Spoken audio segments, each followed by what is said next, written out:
I have never been the biggest fan of anime or manga. I have a few I like, of course, like I imagine many people do, but what I've pretty much always been a fan of was horror.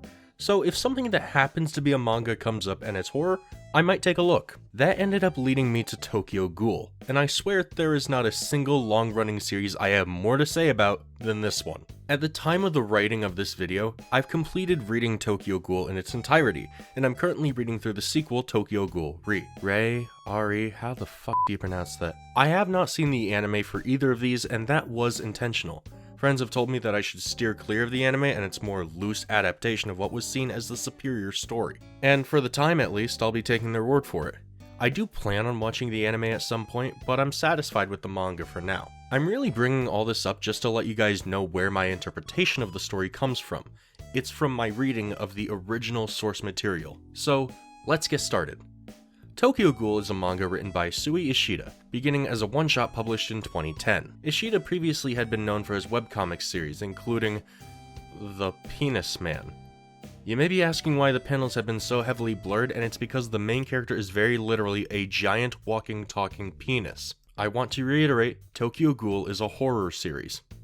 Anyway, Tokyo Ghoul began its full publication in Japan in September of 2011, following an 18-year-old college student named Kaneki. This character is the face of the series, and while he may look a little bit different than he does on all that Hot Topic and Spencer's merch, this is in fact the character whose white hair would inspire an entire generation of weebs to use bleach. Jokes aside, we will definitely be talking about Tokyo Ghoul in the West and my personal experience with this series outside of it later on down the line. I might make a whole other video on that topic. I would also talk about what the fandom is like in Japan, but A, I'm not Japanese, and B, I don't live in Japan, so I can't tell you jack shit about that. Kaneki's life changes forever when he visits a coffee shop called Antieku with his friend Hideyoshi Nagachika. It's here that Kaneki meets two people, Toka Kirishima and Rize Kamishiro. Toka at this point in the story isn't really that important though, so let's focus on Rize. Rize is a girl that Kaneki has had his eyes on for a little while, and after an incident where he finds they're reading the same book, they finally get to chatting. That book, by the way, is The Black Goat's Egg and was written by Sen Takasuki. Just something to hold on to for later, as Kaneki will go on to compare his life to this book. After going out with Rize, Kaneki agrees to walk her home. However, Rize attacks him, revealing herself to be a ghoul. And what is a ghoul, you may ask? A ghoul is a type of monster.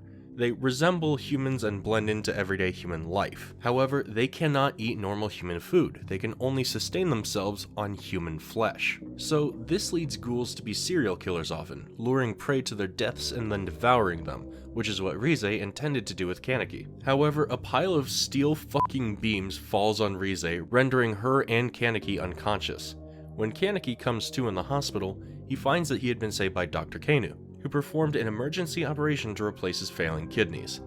However, Kaneki is quickly overwhelmed by a sudden disgust in the hospital's food and an inability to keep anything down, except for one thing: coffee. Although I don't believe it's ever explained in the primary manga, coffee is the only thing ghouls are able to consume that isn't human flesh, which is why Kaneki met Rize there. Oh, and also Kaneki is half ghoul now, in case that wasn't completely f***ing obvious. From here on, the first half of the story is really about Kaneki discovering what he can do as a ghoul and what he has to do to get by, while also discovering some real truths about ghouls. For starters, Antieku? It's a ghoul coffee shop. When Kaneki and Hide were there together, they were probably the only humans there. That girl Toka? Ghoul. The handsome cashier? Ghoul. Japanese Obi-Wan Kenobi over here? Ghoul. By the way, this is the manager, Yoshimura.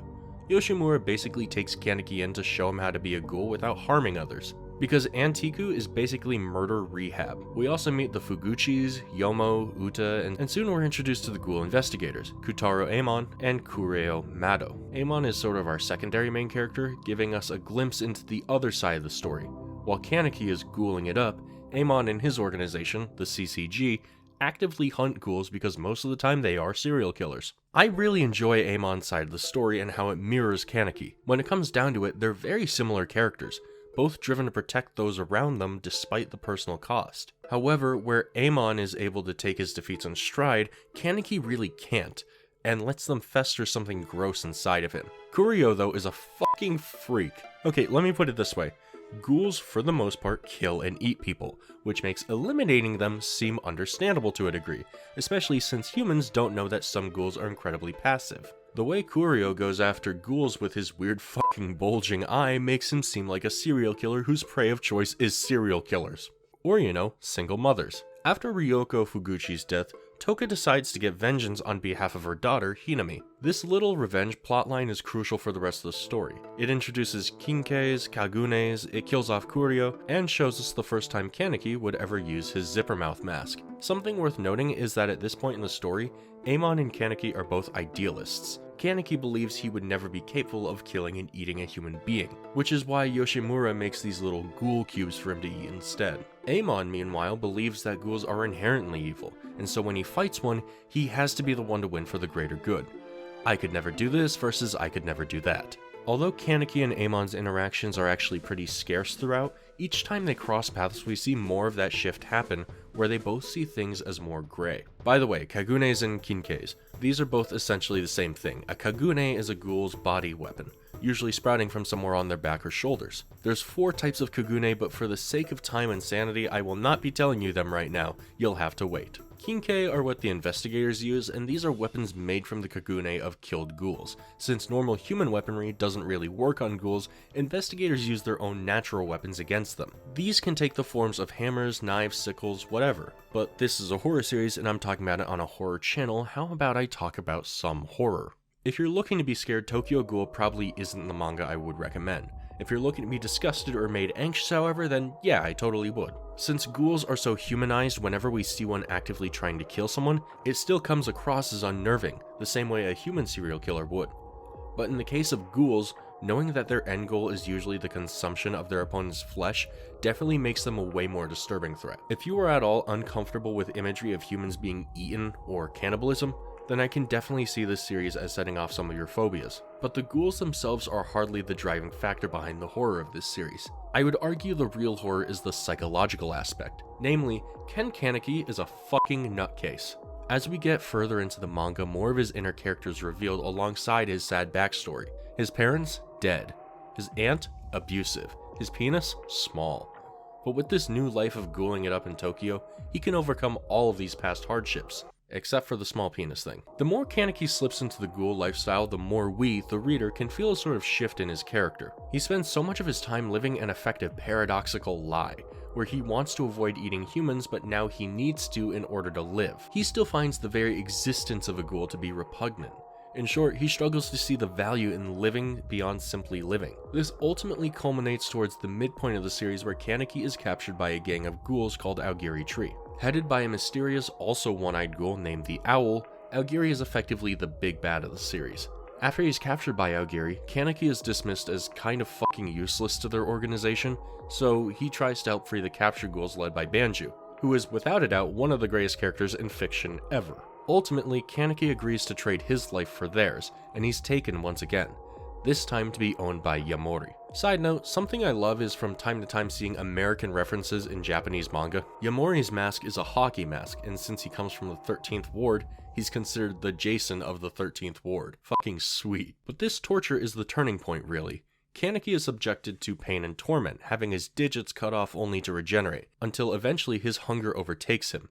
In this moment, he accepts himself to be a ghoul. From here on, Kaneki's power is heightened, sprouting a 4-limbed Kagune that makes him unstoppable. And he has a new appetite, not specifically for human flesh, but rather ghoul flesh. Although he still refuses to kill Yamori and plenty other ghouls, it's very apparent that Kaneki has shed his inhibitions. Now he refuses to kill only if his opponent is a human, and only if someone he loves cares about them. For example, when fighting Ayato, he refuses to kill him because he knows Toka, his sister, would be upset. So instead, he divides his bones up and breaks half of them to half kill him.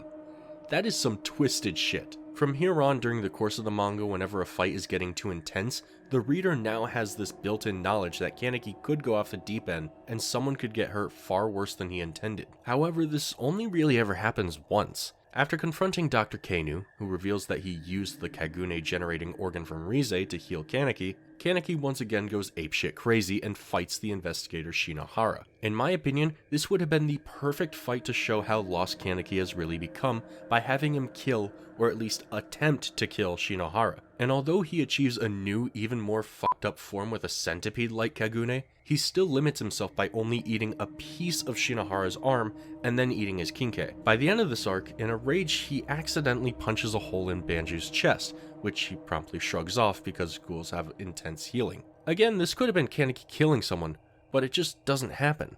In fact, we never really see Kaneki lose his cool completely, until the end. I don't really have any jokes about this final display of Kaneki's mentality slipping. It was probably the single most impactful scene in the entire manga to me. Do you remember the character I mentioned, Hideyoshi? Well, Hide was kind of background for a lot of the plot at this point, but he managed to get himself involved with the final battle against the owl. While Kaneki is struggling to recover from a fight with Amon, Hide approaches him in the sewers.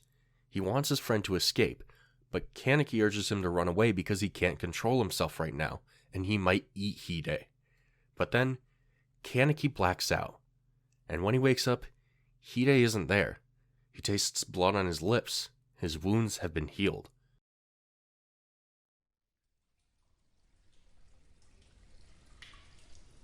Yo, Kaneki, what's with that outfit? You being fashion conscious? Hide. Oh, that's amazing. It's like special effects makeup from a Hollywood horror. You are always suffering like that. You don't need it anymore. That mask. I'm still seeing weird things. Hide shouldn't be here.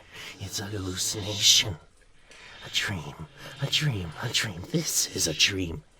It often is for me. It often is the case. But if it's not, that I turned into a ghoul. Hide will.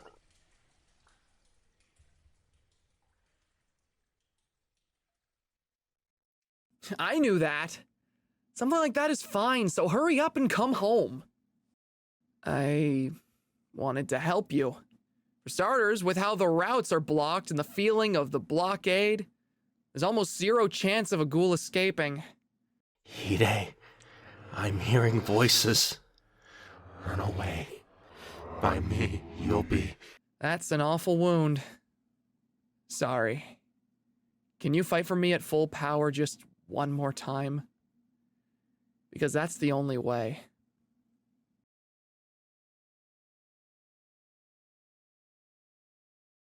The original manga ends with it being left in the air what happened to Hide. A sequel manga would then elaborate, but as a scene on its own, I felt that this was just incredibly powerful storytelling. It's not even clear if Hide is really there or if Kaneki is hallucinating him, as he's so insane by this point that he sometimes sees hallucinations of other characters like Yamori or Rize. For the record, I will not be spoiling what happened to Hide, and I would recommend you read the manga or watch the show. I love this scene. It made every bit of filler, every slow chapter, every weird mistranslation I read up until that point absolutely worth it. It's a provocative, heart-wrenching scene. It feels like everything in the story had been building to that moment when Kaneki's worlds finally collided. And we get no relief. There's no cathartic everything was okay in the end. Or even worse, everything sucked forever. It's left open-ended, up to interpretation, and that's what I like about it. Granted, all of this would later be explained in Tokyo Ghoul Re, but I don't think that subtracts from the power this scene has on a first-time read. We're at a point in the video now where even though I've been glazing the shit out of this thing, I want to talk about some of the things I don't really like about it, and some of the issues I had with it, and whatever other complaints I might have. First off, the characters. Now, I know that sounds bad, but in reality there's just too fucking many of them. I strongly feel that you could cut out a lot of characters here and still be able to tell the whole story. For instance, Yomo. What does he do? Well, he's the strong, silent one who acquires dead bodies for Antieku's ghouls to eat. He also trains Kaneki somewhat with Toka, and he looks like Kurt Cobain. That said, I do not care about this guy. Every time we see him, it feels like we're getting closer to some big reveal about him, but it just never happens. The closest we get is finding out Yoshimura saved him from his path of vengeance, but that's not something unique to Yomo, so is that just it? Is this character still just the asshole?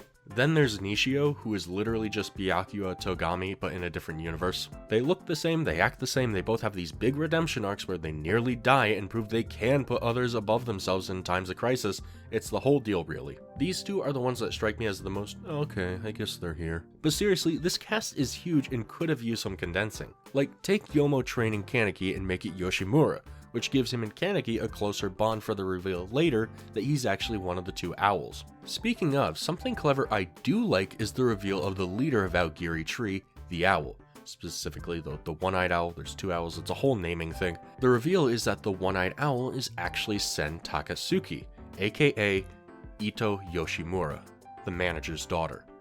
This twist reveal brings us to the realization that Kaneki's been manipulated by this character basically since day one, and it's a twist I really like. The reveal that the reason the steel beams fell on Rize was because of some clown-faced fuck that we don't even get to know the identity of, I'm less hot on. Nico is a character who exists solely for people to call him slurs, Itori is a plot device with boobs, Ayato is considerably more boring than he should be, Nero is not a character, Naki is great, but he just fucking leaves the story. Most of the investigators that aren't Amon, Mato, or Juuzou just fucking suck. I could go on. Instead, I'm gonna highlight some of my favorite characters. Spoiler alert, they're the ones that actually get developed instead of just being one-note throwaways. Immediately, Juuzou jumps to mind. Juuzou Suzuya is an investigator who we find out was taken into the CCG after being liberated from the Ghoul restaurant, where he had been forced to work as a scrapper. Basically, someone who kills people for Ghoul's entertainment and to eat. Juuzou is just a really interesting character, from his design to his behavior, and definitely has some of the most positive, forward development of any member of the cast. Then there's Tsukiyama, the gourmet. I'll admit, I just like this guy because I think he's funny. He's a ghoul obsessed with the idea of eating Kaneki, but since Kaneki is so much stronger than him, he decides to bide his time and just catch a whiff of his blood rag every now and then instead. It's very funny how every character knows not to trust this guy, but they keep him around because he's incredibly useful. Uta is hot, I said it. Really, there's not a lot for me to say about most characters because most of them either show up for very short periods of time, or they're just never given a proper character. A good example of this is Arima. Arima is a character who we're told is super powerful, but the only time we ever actually get a taste of him is during the last few chapters, where, yeah, he's strong, but we don't get a good measure. We've only seen him for a solid few pages. How does that at all stack up to Kaneki, who we've followed the whole way? Are we supposed to just accept that this guy is stronger? Okay, I guess. Would have been nice to have met the guy at all beforehand, but whatever, I guess, fuck it. This would be like if during the next Avengers movie, Doom beats all of the Avengers easily, but gets fucked because suddenly the Lord Jesus Christ himself shows up and deletes his soul. Like, okay, I guess.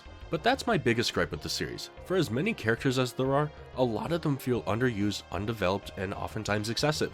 Yomo and Nishio definitely take the cake as the most why are they here characters, but just about every volume introduces at least one of these. Also, were Yamori and Nico fucking, or was that just my interpretation of their entirely undisclosed relationship? There's also a few other small nitpicks I have. For example, we get introduced to the 4 types of Kagune, and we're explicitly told that each Kagune type beats the last, but then literally nothing is ever done with that in the rest of the series going forward.